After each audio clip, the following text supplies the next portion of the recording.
So for the second part of this lesson, finding the annual interest rate, you're going to want to remember that you have that rate is a percent. So even after you get your answer, you're going to have to convert the decimal into percent. So when you look at this, you have an interest rate of $30. Your principal, you start with $150 and it's over 2 years' time. So what I like to do is just write out the givens. So I have $30 and that's my interest. My principal is $150. The time is 2 years. I'm going to put the variable at the end. So once, because I'm going to end up isolating the variable. So once I do that, I'm going to have 30 equals 150 times 2 is 300. Hopefully you can do that mentally. And you have your rate.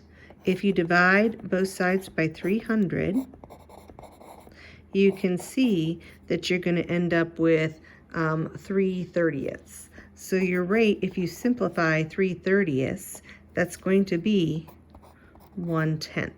Okay, and 1/10, hopefully you understand, that looks like that as your decimal. Okay, and you are going to convert that to a percent. So it's 10%.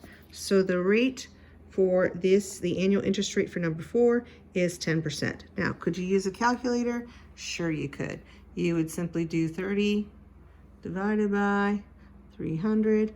You're going to see that you get 1/10 as your answer. And then again, remember always that when you have a decimal for this particular formula, you're going to want to convert it into a percent. So for this next one, you have your interest, which is $60. And you have a principal of $500. And you have a time of 18 months. So when you do that, one thing you could do is you could put it out of 12 months to convert it, okay, which is actually 1 6/12 or 1.5 years. So when you're doing your time, that's 1.5 years. So that is times 1.5 times the rate. Okay, so when you do that, and you can do 500 times 1.5,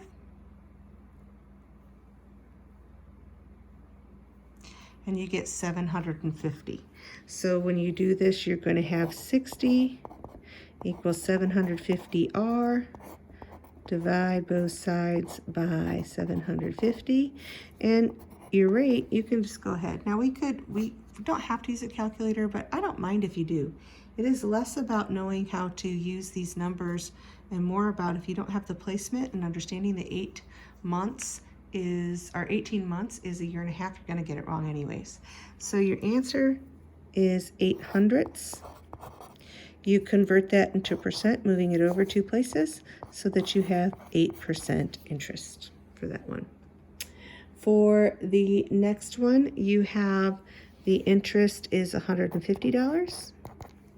You have the principal of $3,000, and it's 4 years.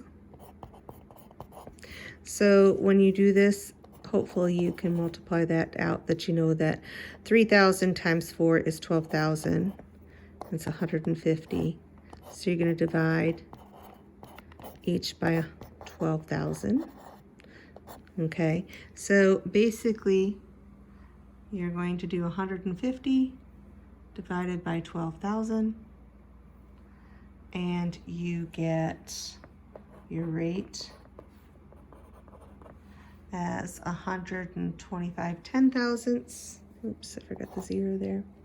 And so that your percent, when you're doing this, is 1 25/100%. So that's your answer there. For this last one, you have to find the amount of time. So again, using the formula, you have your interest, $42, equals your principal, $800, times your rate. Remember, convert that to a decimal. Okay, times your time. So when you do that, you're going to do 800 times your percent, and you get 24. So when I see this, I want to see that 42 equals 24t, and you can divide both of these by 24. You can see that you could reduce that 12 goes, I'm sorry, not 12, that 6 goes into both of those, so that you end up with 7/4, okay? And you could also divide that up. You could use a decimal for your answer, but 4 goes into 7 one whole time with 3 left over, so it's going to be 1.75 years. Okay, or 1 3/4 years. Could you figure out the months? You could. You don't have to, but you could easily figure out what 3/4 of a year is.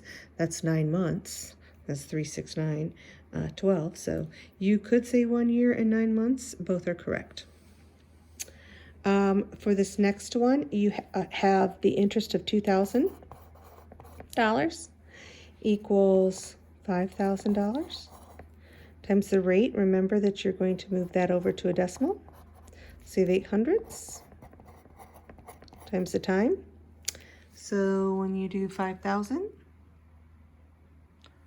times 800ths, you can see that you get 400. So you have 2,000 equals 400t. Hopefully you don't feel the need to use a calculator for this part of it, because I feel like you should be able to do that. But you can see 4 goes into 20, so your time is 5 years. Okay. For this last one, you have $595 equals $14,000 times the rate, which is 0.085 times the time. So you're going to do 14,000 times 0.85 thousandths. So I want you to go ahead when you're doing this. I don't mind if you use a calculator, but you should show each step. That shows me that you understand how this all works. And if you didn't have a calculator, you could still do it. It'd just take you a little longer. You're going to divide both sides by 1190. So this is what I want to see. I want to see that you write each part of the equation. You show how you are balancing each equation here, so that you have 595 divided by. So really the only part of the calculator that I expect you to see is when you're doing this part of the calculation. And so the time, okay, is 5/10 of a year, or half of a year. So you could say 5/10 years, or you could say 6 months.